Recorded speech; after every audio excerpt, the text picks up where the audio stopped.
রহমানির রহিম। অবৈধ সরকারের অবৈধ প্রধানমন্ত্রী ডিজিটাল সন্ত্রাসের রানে আজকে একের পর এক তিনি প্রোগ্রাম করে যাচ্ছেন। আজকে বেলজিয়ামে, কালকে ওই দেশে সেই দেশে বিভিন্ন সরকারের সফরের নামে তিনি কিন্তু সব আজ সেটেল করে রাখছেন।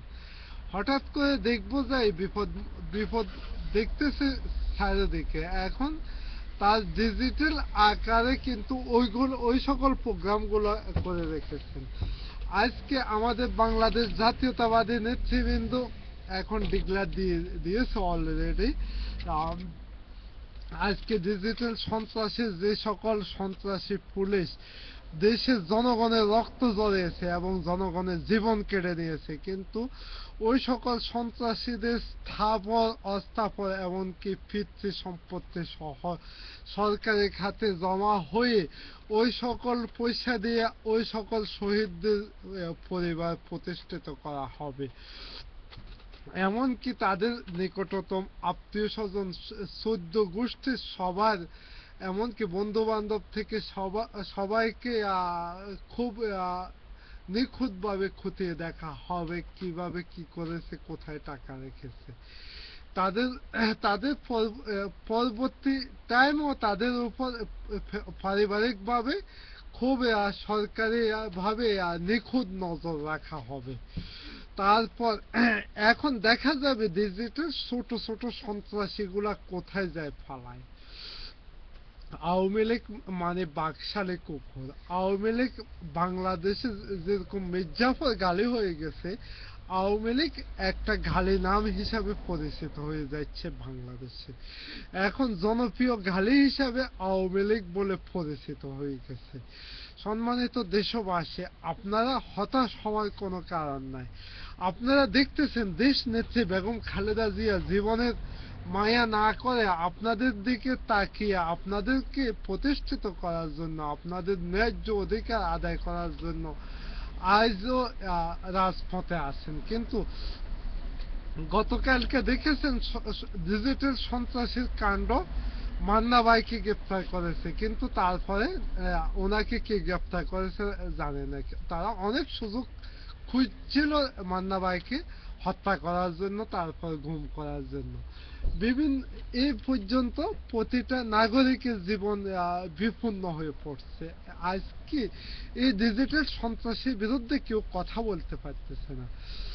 সম্মানিত দেশবাসী, আর কোনো দেরি নয়, আর কোনো বিলম্ব নয়, আমার নেত্রীর ডাকে সাড়া দেন। আপনারা সবাই রাজপথে এসুন, ডিজিটাল সন্ত্রাসীদের উপর ঝাঁপিয়ে পড়ুন, ঝাঁপিয়ে পড়ুন। আপনাদের আপনাদেরকে আপনাদেরকে যদি কোনো আপনাদের এক একটা ফোঁটা রক্তের হিসাব তাদের থেকে নেওয়া হবে। এমনকি আওয়ামী সন্ত্রাসী, ডিজিটাল সন্ত্রাসী যদি যতই শতবার ভুলুক না কেন, পুলিশদেরকে তাদের খুনের সব দায় দায়িত্ব নেবে। কিন্তু দায় দায়িত্ব নেবে ঠিক আছে, কিন্তু ওই ওই কুত্তার বাচ্চা কেন খুন করবে? যে খুন করবে সে অপরাধী, যে হুকুম দিয়েছে সে তো অপরাধী।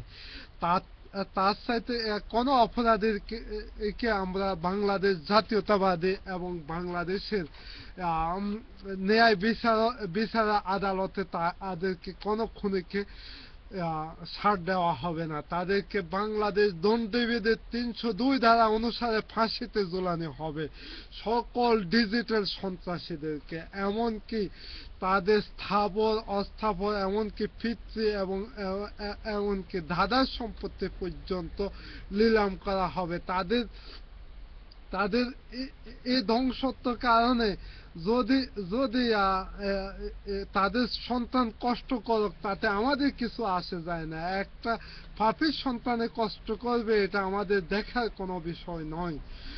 সম্মানিত দেশবাসী, আপনারা হতাশার কোনো কারণ নাই। আপনাদের যে সকল শহীদ ভাইরা শহীদ হয়েছে তাদের নাম থাকবে রাষ্ট্রীয় খাতে। তাদেরকে সর্বকালে সর্বশ্রেষ্ঠ বাঙালি এবং রাষ্ট্রীয় খাতে যেমন শ্রেষ্ঠ বীর, উত্তম বীর, জাতীয় শহীদ এবং বিভিন্ন রাষ্ট্রীয় খাতে তাদেরকে মর্যাদা দেওয়া হবে। পুঙ্গদেরকে রাষ্ট্রীয়ভাবে পুনর্বাসন এবং এবং রাষ্ট্রীয় মর্যাদায় তাদের পূর্ণ সম্মান দিয়ে যতদিন পর্যন্ত বাংলা মাটিতে বাসে থাকে তারা বাংলার ভাগের মতো বেঁচে থাকবে। সম্মানিত পুঙ্গ ভাইরা, আপনারা মনে করবেন আপনারা পুঙ্গ না, আপনারা জাতির মেরুদণ্ড। আপনারা ত্যাগ দিয়ে প্রমাণ করে দিয়েছেন আপনারা জাতির জন্য ত্যাগ দিয়েছেন। আজকে এই ডিজিটাল সন্ত্রাসীরা এখন একের পর এক ফালাইছে, বড় বড় রুই কাতলা গুলা সবে ফালাইছে। আজকে থাকতো 300 জন এমপি একত্রিত করবে, 30 জন এমপি আজ বাংলার মাটিতে নাই, সব ফালাইছে লুকাইছে। যত সন্ত্রাসী আছে তাদেরকে বিচার আমরা করব, এই বলে আজকের মতো বিদায় নিচ্ছি। খোদা হাফেজ। বাংলাদেশ জাতীয়তাবাদী জিন্দাবাদ, খালেদা জিয়া জিন্দাবাদ, তারেক রহমান জিন্দাবাদ। খোদা হাফেজ।